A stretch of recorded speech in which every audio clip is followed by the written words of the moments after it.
por detrás de mi voz. Escucha, escucha. Bienvenidas. Estás Haciendo Memoria, el programa de Crisol, las expresas y expresos políticos del Uruguay.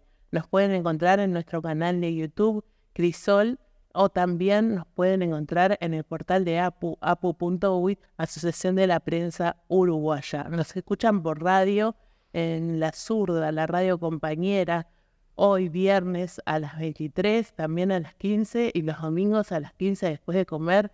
Es terrible planazo.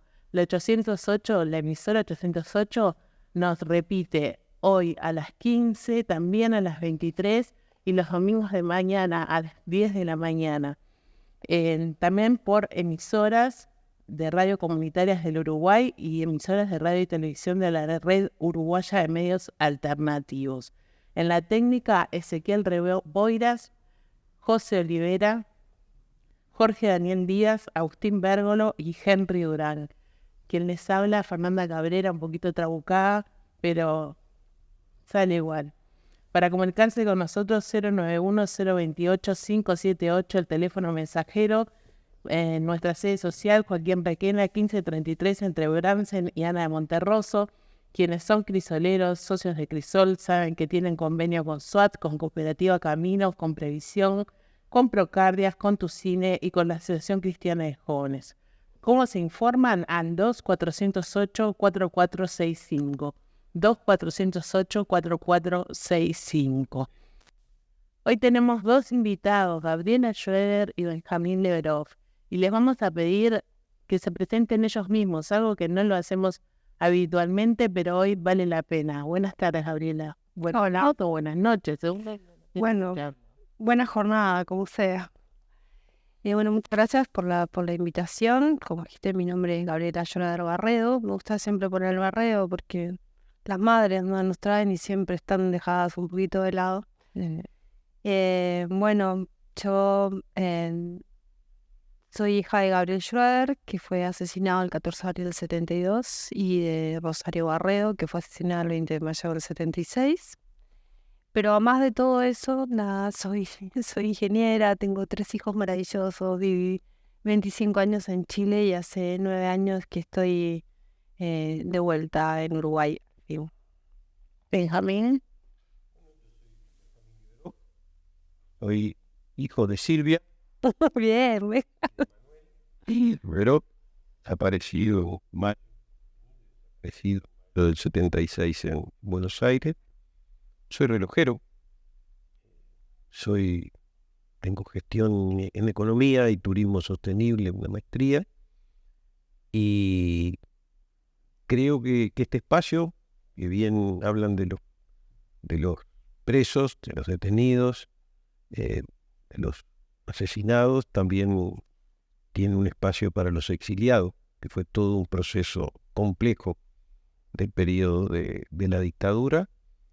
Y trabajé los 15 años de gobierno frente amplistas en el Ministerio de Turismo. Ahora estoy jubilado, soy chofer especializado de Olivia, mi nieta. Lo mejor de los oficios. De alguna manera he hecho algunos desarrollos de cursos autoasistidos vinculados al desarrollo del turismo y las herramientas tecnológicas en el Uruguay para la UTEC. Y el 17 de octubre, y ya pasó un chivo, voy a estar presentando un libro sobre turismo y la izquierda, 15 años de gestión y algo más en la Facultad de Arquitectura a las 19 horas. Bueno, turismo y la izquierda. 15 años de gestión y algo más. Qué bueno. Muy bien, la Facultad de Arquitectura a las 19 horas. Porque allí tuve 5 años. Soy ingresado en el 67 de esa facultad y la quiero mucho. Tuvo una gran parte de mi vida. La pasé allí y la pasé muy bien. Me parece bárbaro. Lo vamos a tener en cuenta para anunciarlo también la semana que viene.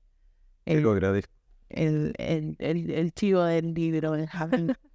Hoy nos encontramos para hablar de una denuncia que ustedes son parte. Muy bien decía, tus padres están muertos, tu padre está desaparecido Y todo eso pasó en Uruguay, pasó en Argentina, el Plan Cóndor no perdonó. Y bueno, hace poco hicieron una denuncia que consta de que Bueno, pues es poco relativo, porque ya han pasado unos años, ¿no? Si me permite, Benjamín, te voy a hacer una síntesis de la génesis de todo esto. Em, Creo que corregime, Benjamín, si estoy mal, pero fue en el 2020, creo que fue el primer año de pandemia, que salió a la luz un nuevo centro de detención y tortura en Buenos Aires, en Bacacay. Toda la vida yo había pensado, o se había dicho que nosotros, porque quiero aclarar esto que además conversábamos antes, a mi madre la asesinaron, a mi padre me asesinaron, pero a mí y a mis hermanos nos secuestraron junto a mi madre con Willy y estuvimos secuestrados y trataron de apropiarse de nosotros. O sea, fuimos víctimas directas y estuvimos en centros de detención y tortura. Muy importante, como hablamos, visibilizar el tema de los niños, ¿no? Pero volviendo a eso, durante mucho tiempo se habló de que habíamos estado en Orleti, entiendo que lo mismo se decía de tu padre, Benjamín, que habíamos estado en Orleti. Pero estaba este centro que durante mucho tiempo no se pudo terminar de determinar por un tema de padrones, cosas así. Bueno, finalmente en 2020 se puede identificar este centro y tuviste unos pilares para identificarlo, ¿no? no, pilares es mucho decir. O sea, Rafecas, que es el juez en Argentina que está llevando eso, se contactó un poco con posibles personas que hubieran estado, o casos que hubieran podido estar relacionados con eso, y entre esos se comunicaron con, bueno, todos nosotros, los Miguelini, los Gutiérrez, Liberov y conmigo. Y ahí supuestamente como para poder aportar algunos datos, pero en mi caso el juez dijo, y como yo había probablemente estado ahí, directamente lo que necesitaba era un testimonio. Y bueno, y yo testifiqué y sí, lo que pasó ahí en esa testificación, que me pidieron hacer un plano de lo que yo recordaba, yo tenía 4 años, y después después de la declaración y todo, que duró más de 3 horas, la secretaria de Rafecas ahí me confirmó que el plano que yo había hecho era prácticamente igual que el de los pocos adultos que habían sobrevivido al centro de tortura. Lo cual para ella le daba más otra información, le daba la idea de que efectivamente habíamos estado en Bacacay y no en Orleti. Con eso como un tema nuevo, ¿no? Como una punta así que se abría, yo empecé a sentir la necesidad, y con la fiscalía además, ¿no? Que es muy importante, que no hacía mucho que estaba creado. ¿Cuándo fue que se creó esa fiscalía, Benjamín? 96, si no recuerdo mal. No, la fiscalía no. No, la fiscalía del 2016, 2017. 2010, sí, por ahí. No tenía muchos años la fiscalía, era algo nuevo en definitiva, y estaba el nuevo proceso judicial también, que supuestamente entonces decidí presentar una denuncia, que en ese caso mi denuncia no fue por el asesinato de mamá y de Willy, sino que fue por mi secuestro e intento de apropiación. Que eso entiendo por lo que me dijeron tanto del Observatorio Luz Ibargur como de la Fiscalía, por un hecho inédito. Después de que yo presento esta denuncia es que se une la familia de Liberov y posteriormente la familia de Michelini y de Gutiérrez. Bien. Y eso fue un punto ahí.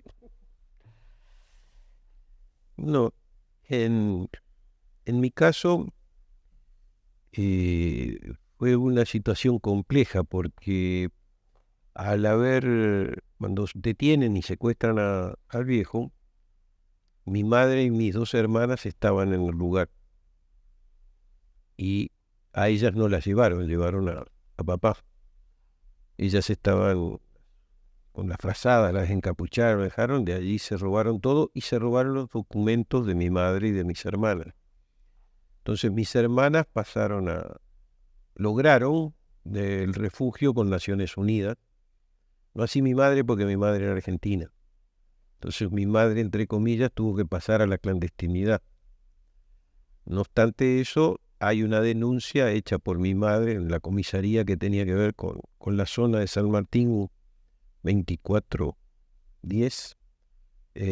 Al otro día fue con una de mis hermanas, Jenny, mi otra hermana es Liliana, e incluso una de mis hermanas vio a uno de los que había estado la noche anterior en el apartamento que se llevaron a papá. Y a partir de eso yo estaba como representante de la Federación de Estudiantes Universitarios del Uruguay en Praga. Por lo tanto, la vida hizo que yo estaba leyendo una carta de papá cuando llegó por Telex la noticia al lugar de trabajo de que lo habían desaparecido. Eso generó inmediatamente que tomara contacto con el Alto Comisionado de Naciones Unidas para Refugiados en Ginebra y con alguien que trabajaba en la Comisión Internacional de Juristas, también en Ginebra, Artucio, un doctor Artucio. Y a partir de eso empezamos a buscar. Y bueno, al poco tiempo me llega la información de dónde estaba mi madre, porque yo tampoco sabía dónde había ido mi madre. Y a través de la Cruz Roja se logra hacer contacto con ella y empezar los trámites para poderla sacar a mis hermanas y a mi madre de la Argentina. Y se logra que Suecia le diera refugio. Pero el problema es que no podía salir de la Argentina porque no tenía documentos. Entonces sale con un salvoconducto que consigue la Embajada de Suecia, de forma tal que el embajador sueco la fue a buscar al lugar donde estaba mi madre y la llevó hasta la escalera del avión en Buenos Aires. El avión despega, baja en Río y en Río Naciones Unidas sube para darle refugio. Y así puede viajar. Yo ya estaba esperando en Estocolmo y con mis hermanas, por reunificación familiar posteriormente con la Cruz Roja, logro llevarlas a Checoslovaquia, a Praga. A todo esto de mi padre como si se lo hubiera tragado la tierra. De hecho, hasta el día de hoy, es como si se lo hubiera tragado la tierra. La única referencia que hay un poco de qué pasó con mi padre es una carta de un bancario que se dio a conocimiento por un hermano que vivía acá, él vivía en la Argentina, que lo detuvieron a los 12 esa misma noche, y en la libreta de esas agendas que se lleva, que Galeano la llama la porqui, efectivamente agarran al hermano acá en el Uruguay y estaba ese otro, y ellos, Azarola.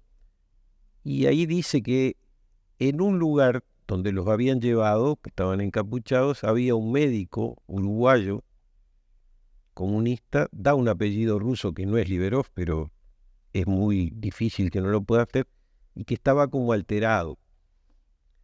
El hecho es que mi padre se había autodiagnosticado cáncer en febrero de ese año, y lo habían operado en la Argentina, le habían practicado un ano contra natura, y no había anestesia en el hospital donde fue y lo operaron con alucinógeno, por lo cual quedó alterado efectivamente durante mucho tiempo y estaba comenzando la recuperación cuando se lo llevaron.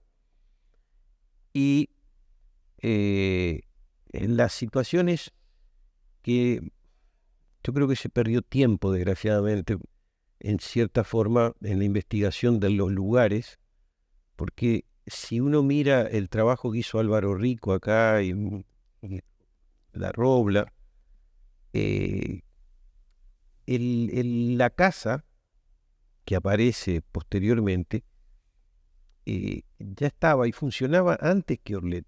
Sí, funcionaron en paralelo en el último tiempo. Exactamente. Y ese lugar dependía del mismo, es un UT-18 lo llamaba. Era un centro de operaciones que tenía también luego la otra casa Pomar que aparece posteriormente. Y habla de un de un piso de madera en esa carta se habla, cosa que no es tan claro en este otro lugar. Lo que es real es de que al día de hoy no hay una sola información.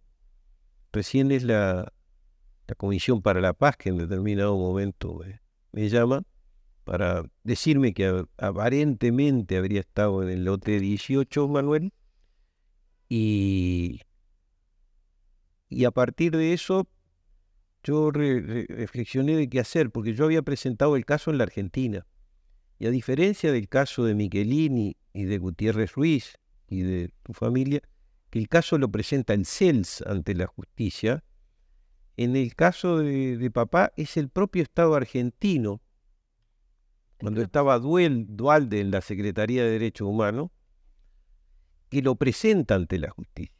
Y entonces el caso de Manuel está incorporado también a la carpeta de Campo de Mayo,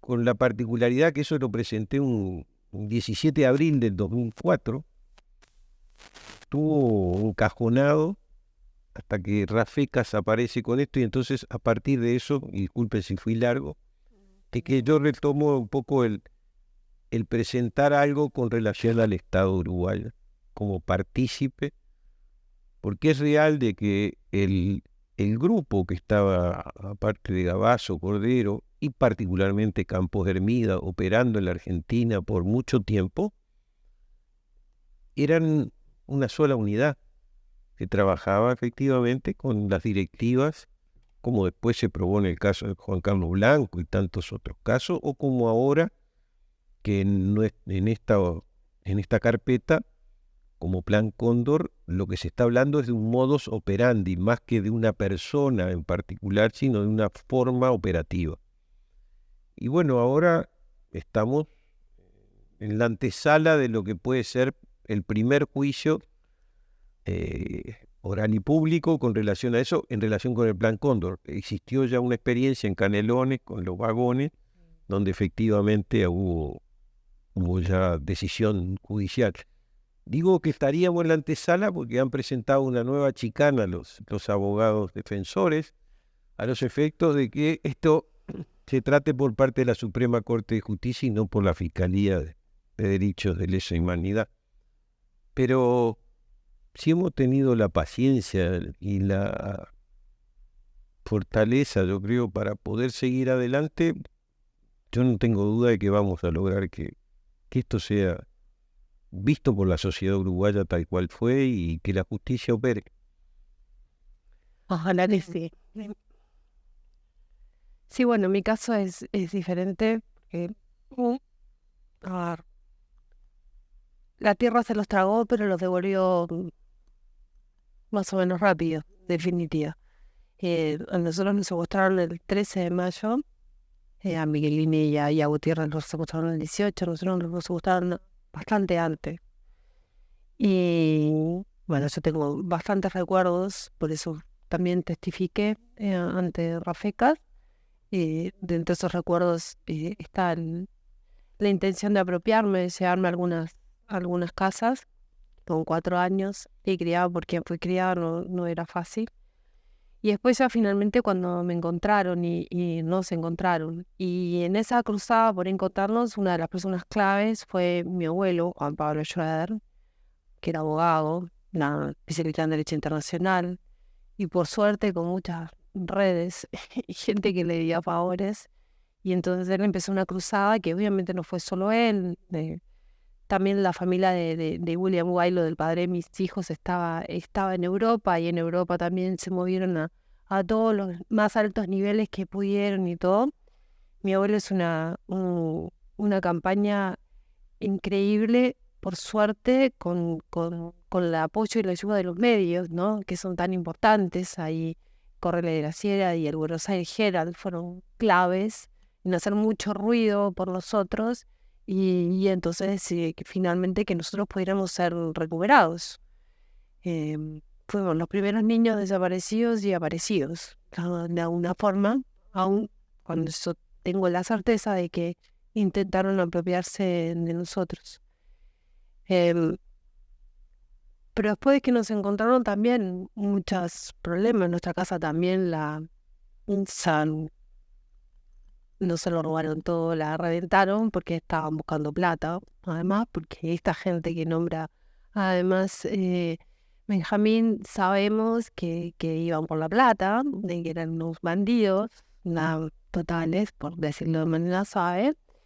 Y también, o sea, nosotros no teníamos obviamente documentos, pero además estaba el tema de que yo era hija de mi madre y de mi padre Schroeder, y mi abuelo tenía, de alguna forma podía tener una cierta potestad sobre mí, pero no sobre mis hermanos y todas esas cosas que a la tragedia y a las dificultades no complejiza más.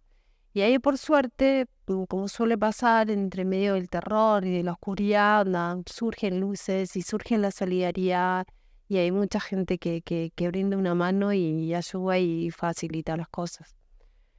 Pero bueno, después de todo eso y encontrarnos y varias cosas más, mi abuelo lamentablemente enfermó y falleció cuando yo era chica, y lo digo porque si mi viejo no se hubiera enfermado y hubiera estado con todas sus energías y todo, yo creo que hay muchos de estos procesos de búsqueda de justicia que habrían ido por otros caminos y de repente se hubieran adelantado. O sea, él lo único que habría querido era, como buen abogado y además y absolutamente defensor del sistema judicial, la justicia habría querido justicia y así lo habría buscado.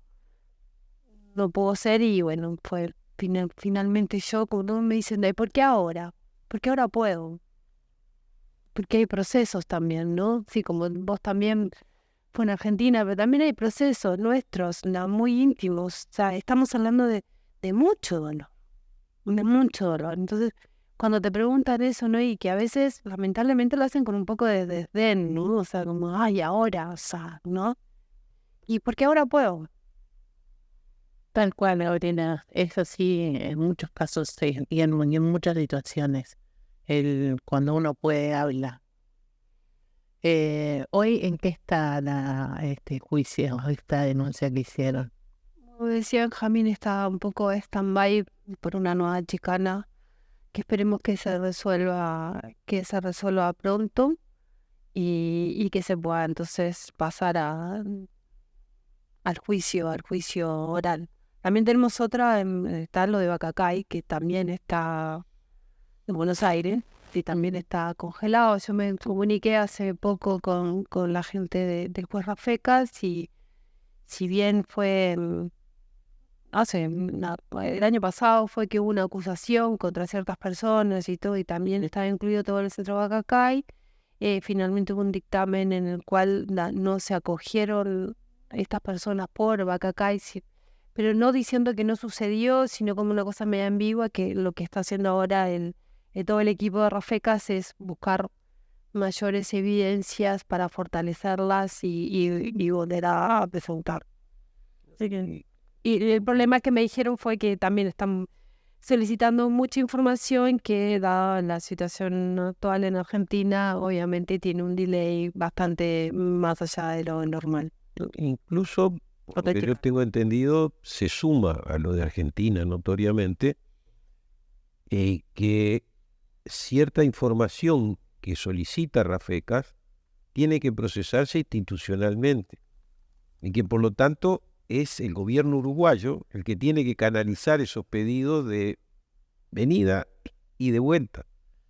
Y desde ese punto de vista, hasta el momento se ha encontrado dificultades para poder hacerlo en forma diligente, como se supone que debería ser. Sí. Y eso parece que no, pero transcurren los días.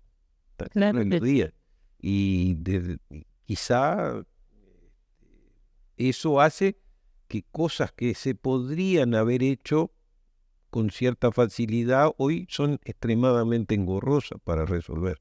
El tiempo pasa para todos. Absolutamente, y hay todo un tema también con la información maltratada, mal conservada, más allá de las voluntades o no de entre todos, sino que la que hay también muchas veces es difícil de obtenerla, no solo por estos procesos burocráticos, sino por el mismo tema de clasificación, ¿no? Ahí es donde yo creo, cuando yo hice referencia a que desgraciadamente no se tomó el trabajo de la historia reciente de investigación acá en el Uruguay en forma consistente, porque es de los lugares donde yo he visto justamente tratar más profesionalmente, si se me permite el término, la información. Se fue adquiriendo los códigos, y eso es vital, en la forma en que trabajaban los organismos de inteligencia y seguridad durante la dictadura. Porque eso permite la trazabilidad, cosa que es muy difícil de tener en estos casos, de la información. Por cómo se fue sistematizando lo que se tenía en bruto para poder efectivamente transformarlo en información que ayude a saber lo que pasó. Porque, digamos, es como uno ahora, y con inteligencia artificial y con todo lo que puede ser las nuevas tecnologías, procesa. Si uno no sabe lo que busca, entonces es muy difícil que pueda obtener por más que exista la información. Tan importante como las respuestas o más son las preguntas para obtenerlas. Exacto. Entonces, desde ese punto de vista, yo creo que en ese trabajo que se hizo en la investigación reciente en el Uruguay, hay profesionalismo y técnica para poder avanzar mucho más rápido si efectivamente hay voluntad política de hacerlo. Sí, y ahí nos encontramos con otro tema, y es que la Fiscalía tiene casi nulos recursos, ¿verdad? Hasta son unos grandes Quijotes, es una quijotada lo que hacen ahí, realmente. O sea, todo lo que hemos sabido, además, porque nuestro caso lamentablemente es uno, ¿no? O sea, aunque la causa es grande porque ha englobado a mucha más gente, pero ¿no? Hace poco se logró, digamos, un dictamen, una condena, se han dado realmente varios pasos importantes y todo con nada de recursos. Entonces uno piensa, si realmente hubiera voluntad y se pusieran más recursos, podríamos acelerar esto que ya ha sido demasiado lento para todos nosotros y para la sociedad uruguaya, porque yo insisto que no hay paz si no hay justicia. Tal cual. ¿Les parece que vamos a una tanda y volvemos enseguida? Seguimos en Haciendo Memoria con Benjamín Neverov y con Gabriela Schroeder y volvemos en unos minutos.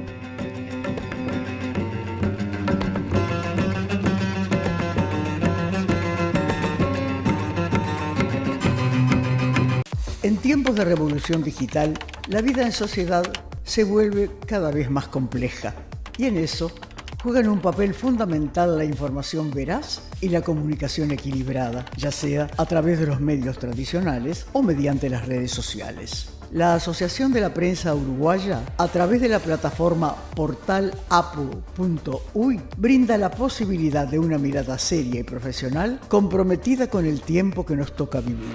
Nuestra plataforma, que publica diariamente notas de prensa, material audiovisual y productos de radio, vincula indisolublemente a la profesión con la ciudadanía a través de mensajes directos y transparentes, sin más compromiso o interés que el acceso libre y gratuito a la información veraz y profesional de la sociedad. apu.uy, la información plural y profesional.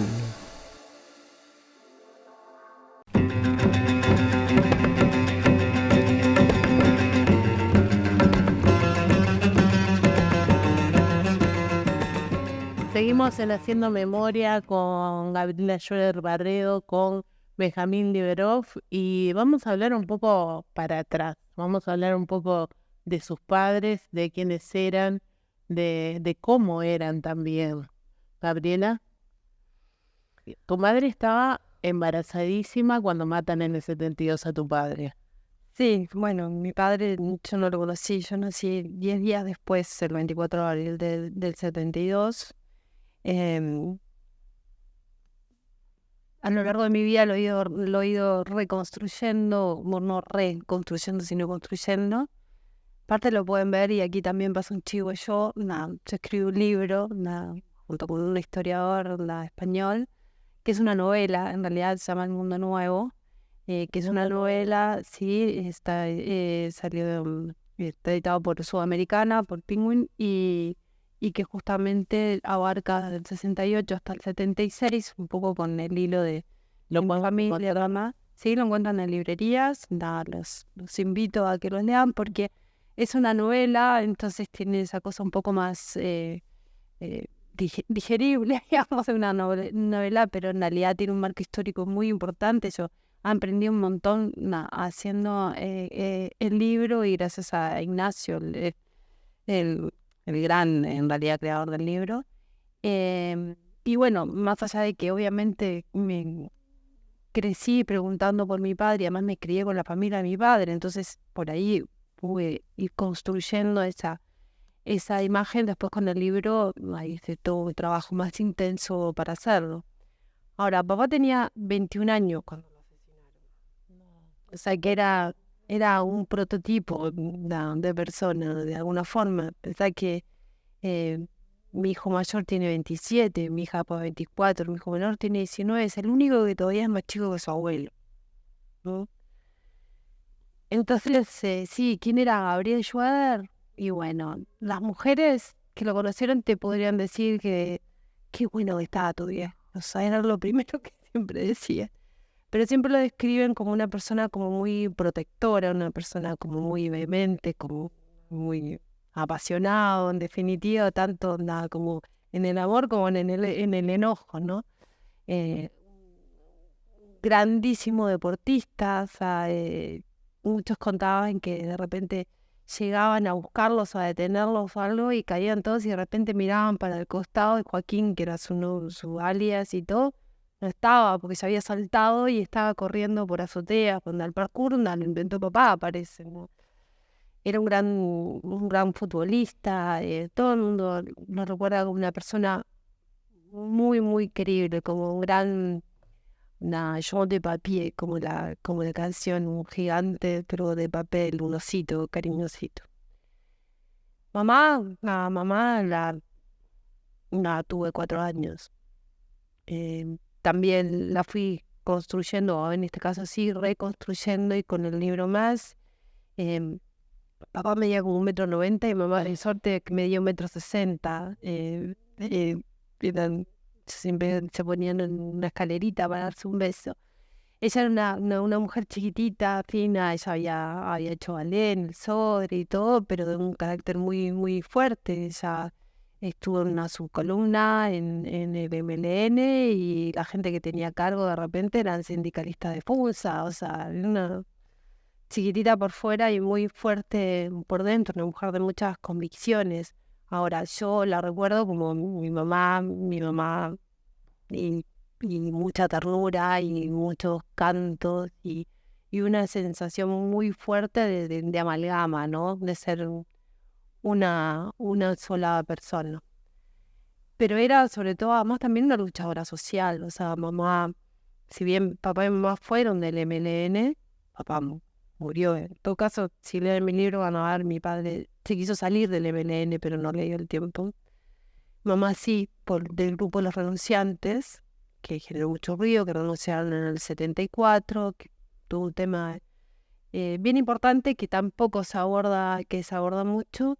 Y ella, junto con Willy, su pareja, el padre de mis hermanos y otra gente más, habían fundado un Nuevo Tiempo, que era en definitiva un movimiento que lo que ellos estaban buscando era una salida, una vuelta a la democracia, pero por la vía pacífica. Y tenía mucho diálogo justamente con Gutiérrez Ruiz, con Samuel Michelini, con otros, y estaban justamente pensando en cómo lograr, ¿verdad?, esa vuelta a la democracia sin las armas. Entonces, muchas veces, casi siempre se tergiversan mucho los hechos y se ponen a las personas en lugares que no corresponden. Y no es por sacarlos, sino por poner las cosas donde están. Ellos habían renunciado. Entonces, esta teoría de que en un momento decían que era matar a una mamá y a Willy para involucrar a Michelini y a Otés Ruiz con el MLN, con los Tupamaros, mentira, ellos no eran en ese minuto, ¿verdad? O sea, la historia ha sido muy manoseada. O sea, hay versiones construidas, es profeso, ¿verdad? Para ocultar la verdad, para alimentar además esta teoría de los dos demonios absurda, que se cae ya, por ejemplo, cuando te dicen secuestran niños, ahí tratan de apropiar niños porque de qué dos demonios estás hablando, si era un solo lado donde se metían con los niños. O sea, hay mucha mezcla ahí, pero Willy, mi poco recuerdo de Willy, que también ofició de padre, aunque haya sido un corto tiempo y todo, y también una sensación de haber tenido una relación muy linda con él. Tengo por suerte cartas de ellos y de mamá y todo, y que hablan de nuestra vida, y yo la verdad es que tenía como dije cuando testifiqué contra Olivera Robera en Buenos Aires, y me preguntaron cómo era mi vida en Buenos Aires, en Matorras 310, donde vivíamos, y yo tenía una hermosísima vida de barrio. Interactuábamos mucho con los vecinos, queríamos mucho, tenía una vida hermosa, hasta la madrugada del 13 de mayo.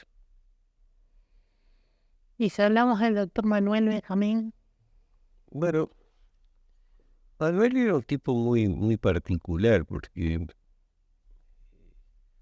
nacido en Concepción del Uruguay, salido de la Argentina en el primer gobierno peronista, y su peripecia en el Uruguay, arrancando Paysandú, el frigorífico Anglo, hasta llegar a Montevideo. Trabajó en la cooperativa de mozos como practicante, terminó la carrera. Mi madre, que era argentina también, Silvia, hija de un pintor Nevirovsky, que tiene un museo en Tucumán, un pueblo llamado Moscas Norte. Mosca Norte. Moscas Norte, en Tucumán. Vino, se casaron, y yo soy del Pereira Rosell. Y según me contaron, pero no puedo dar imágenes de eso, estuve a babuchas de papá en el Gaucho celebrando el Mundial del 50. mirá. Soy de los que tengo en la punta del dedo gordo del pie derecho la marca de que me dieron la BCG de nacimiento. En el dedo gordo, no en el brazo. No, en el brazo. En el brazo. Vivíamos en una pensión en la calle Médano. Arriba de donde vivíamos nosotros estaban los dueños de una zapatería Hollywood que había en 18 de julio 1511, que fue muy famosa por mucho tiempo, hasta que en el año 53 nos fuimos a vivir a Camino Carrasco, el barrio donde desarrollamos nuestra vida. Prácticamente lo único que había una casa era el 4873, a una cuadra, de donde después mi padre construye la casa en el 4769, a media cuadra de lo que hoy es la plaza Manuel Giró, sobre Camino de Carrasco. Cuando llegamos ahí, entre 8 de octubre y Pan de Azúcar y el aeropuerto de Carrasco, habían 2 médicos. Y bueno, mi padre lo primero que se compraron fueron botas, porque a los lugares donde había que ir, había que entrar en el barro. En el barro. E incluso en algunos lugares donde íbamos, porque yo lo acompañaba mucho a ver enfermo, chico ya con 8 o 9 años, venían con los sulky o con los carritos como parecido a los que se distribuía la leche o de panaderos que venían con caballo, venían a la portera de las quintas para llevar. Eso yo lo viví. Eso se lo alcanza a ver. La BCG en el dedo no, pero los carritos con caballo y la leche. Era para ir a la casa adentro de la quinta. Y en mi casa en general se comía fundamentalmente lo que era fruta, verdura de estación, gallina, huevo, porque la mayoría de la gente le pagaba en especie, no con plaza. Incluso yo recuerdo haber ido a la casa de los Mendizábal, que para ustedes de pronto no dice nada, pero es hoy Portones Shopping. Sí. Eso eran los Mendizábal. Incluso tenía una casa afuera que está todavía, o por lo menos había un restaurante que es de los Mendizábal en Avenida Italia y Bolivia, que era, si la enfermedad no era muy complicada, lo traían ahí al enfermo, entonces para que el papá no tuviera que ir adentro a ver. Eso hizo que después, con el tiempo, papá formó parte de un panel, de un programa bastante conocido en el Uruguay antes del golpe de Estado, que era Conozca su Derecho, que lo conducía Eduardo Rey Cintas en Tele 12 los lunes de noche. Incluso el productor de ese programa era Nessi, que después fue gerente de Canal 10, que fue secretario de la prensa del primer gobierno de Sanguinetti a la reconstrucción democrática. Y bueno, era un tipo que al día de hoy, yo por donde voy, dice, el otro día llego a mi edificio y se estaba mudando gente. Entonces, si usted liberó, sí, yo soy liberó. Dice, dice, yo le dije a mi abuela, dice, porque usted atendió a la familia, su padre atendió a la familia, a mi familia, dice, porque iba a verlo y me contaron toda la historia y esto que yo le estoy diciendo me lo ratificó una vez más. Incluso tengo otras anécdotas que son que, bueno, la casa nuestra, cuando el golpe de Estado, papá no estaba, yo estaba detenido y papá no estaba yendo a casa. No diría que estaba en la clandestinidad porque eso no era la clandestinidad realmente al principio del golpe de Estado, como fue después del enfrentamiento a la dictadura. Pero habían convenido con mi madre que si pasaba algo en casa, él se iba a presentar. Y así fue, porque en mi casa montaron una ratonera. Estaba mi hija, mis 2 hermanas y mi madre. Y mi viejo se entregó, de hecho. Y se lo llevaron de allí y no se sabía dónde lo llevaron. Y yo estaba en el Cilindro, detenido, y un día llegaron... Bueno, yo era el representante de los estudiantes en el Consejo Directivo Central de la FEU, en el Consejo Directivo Central de la universidad, al momento del golpe de Estado.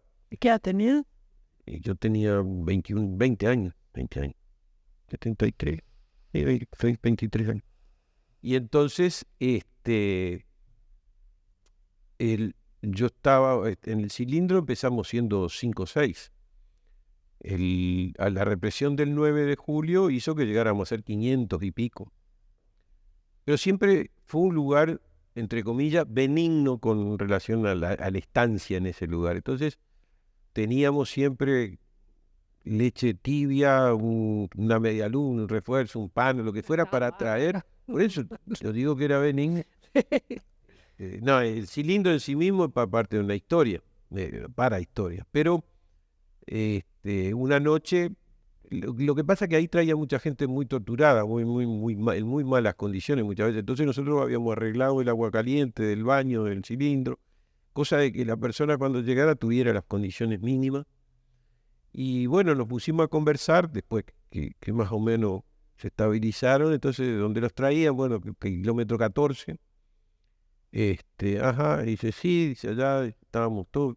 Había una situación de uno raro, dice que lo sacaban solo a la hora del recreo con ametralladoras alrededor de la cancha.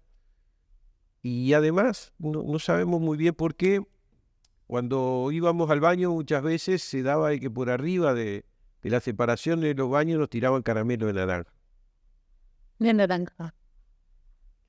Entonces, ¿cómo es la historia? Como no se sabía dónde estaban, mi madre llevaba a un lugar en Camino Castro, que ahora está la dirección antidrogas y demás, allá en el Prado. Sí. Llevaba ahí sábanas y caramelos de naranja. ¿Por qué caramelo de naranja? Porque mi padre siempre andaba con caramelo de naranja. Porque a veces necesitaba azúcar y entonces estaba con caramelo. De hecho, eso motivó que en la época de la JUP, y que mi padre era presidente de la organización de padres, crió la Asociación de Padres de Enseñanza Secundaria cuando empezó a entrar la JUP y mataron a Santiago Rodríguez Muela en el Liceo 8 y todo eso. Los padres iban a hacer guardia a las puertas, porque ahora estamos viendo esto por el narco y otras cosas, pero los padres en el 68 al 72 hicieron guardia dentro de los locales para que no entraran las bandas fascistas y golpearan. O sea, no tenía nada que ver con los 2 demonios eso, ¿verdad? Y entonces, ¿qué pasó?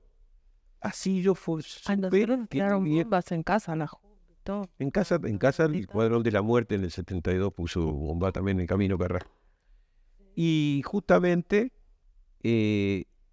cuando ellos me dicen eso, mi madre, que venía a verme al Cilindro con mi esposa, con mi compañera, le digo, papá está en el kilómetro 14.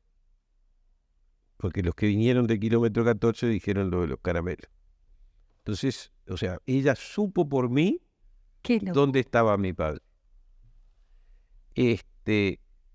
Pero después cuando va a la Argentina, y eso es lo que de alguna manera cuando yo te escuchaba, cómo son las vidas o cómo cada uno reconstruye sus cosas y su vida con relación a estos temas. Para mí el momento más difícil de la desaparición de papá, asumí después que no había sido el momento en que yo recibí la noticia de la desaparición de él. Porque en ese momento empecé a tratar de resolver las cosas por la familia, por mi hermana, por mi madre. Pero cuando yo llegué a los 55 años A la y asumí la edad a la que él lo habían llevado, ese fue el momento más difícil para mí de la reconstrucción personal. Por cómo lo dejaron. O sea, mi padre llegó a la Argentina cuando lo expulsan después del Uruguay en el 7 de noviembre del 73, porque el 30 de octubre el mando del ejército discute qué hacer con Manuel.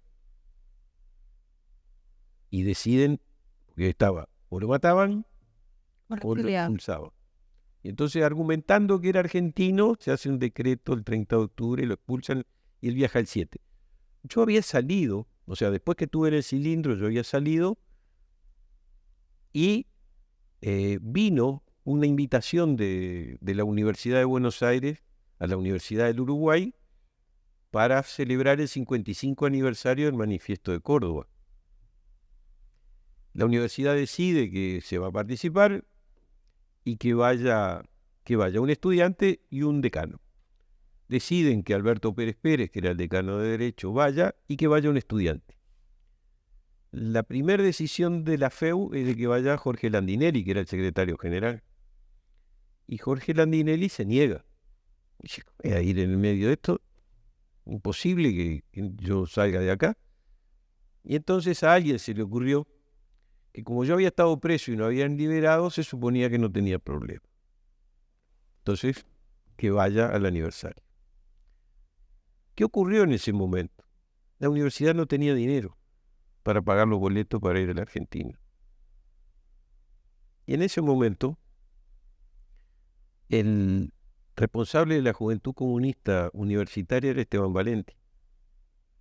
Y Esteban Valenti llamó a la secretaria de Finanzas de la Juventud Comunista, Nidia Zabalzagaray.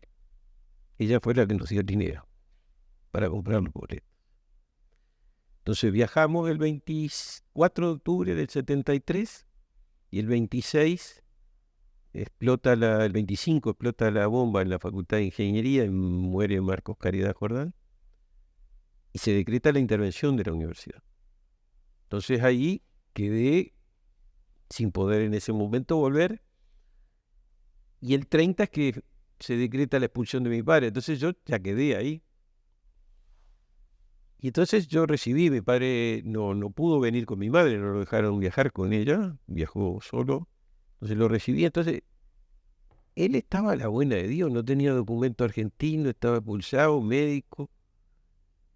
Y ahí fue muy grande la solidaridad de los universitarios argentinos. Muy grande. Y así pudo reconstruir y empezó a trabajar como practicante a los 55 años. Y así se ganó la vida. Y además, no había caso. Vos le decía que se tomara un tiempo, que fuera a otro lado. Yo por lo menos se lo planteaba. Él era lo que en medicina dicen un muy buen ojo clínico. De ver la gente. Aparte era muy... Mi viejo atendía a 3 curanderos en el barrio. Doña María, Doña Flores y uno en la calle Belén, 8 de octubre. Y él decía, él de la calle 8 de octubre decía, suspendía su consulta como curandero y dice, vino mi doctor, me va a atender. Y Doña Flores, ella compraba a los 0 kilómetros y mi viejo se lo compraba a los 2 años. Así era la historia.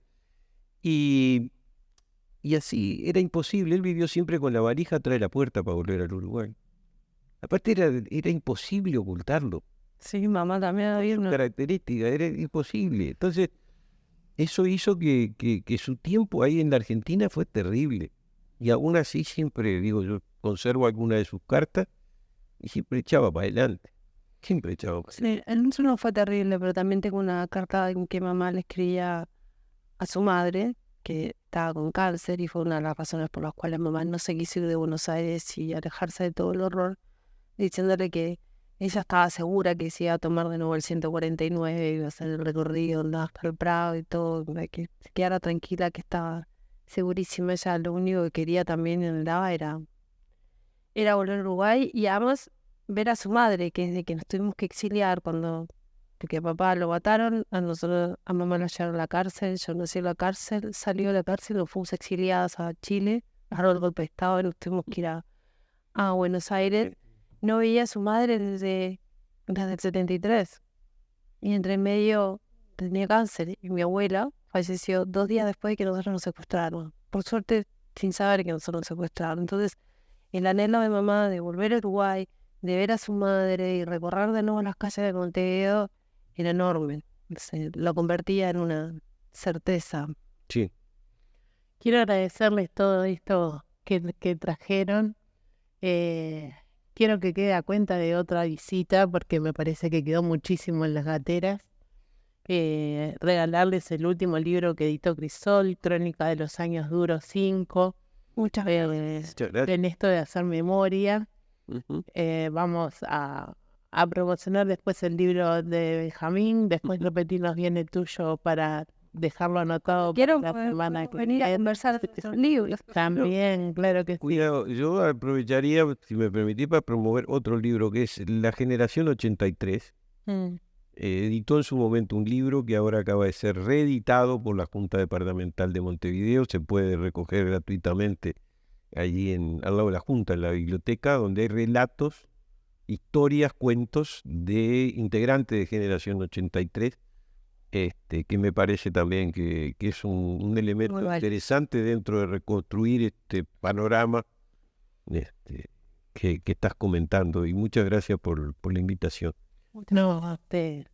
Y nosotros nos estamos despidiendo hasta la próxima semana con Haciendo Memoria, el programa de Crisol, de la Asociación de las Expresas y Expresos Políticos. Y como siempre decimos, por verdad, memoria y justicia y nunca más terrorismo de Estado, Crisol está más que nunca en lucha para que los más infelices sean los más privilegiados. Muchas gracias.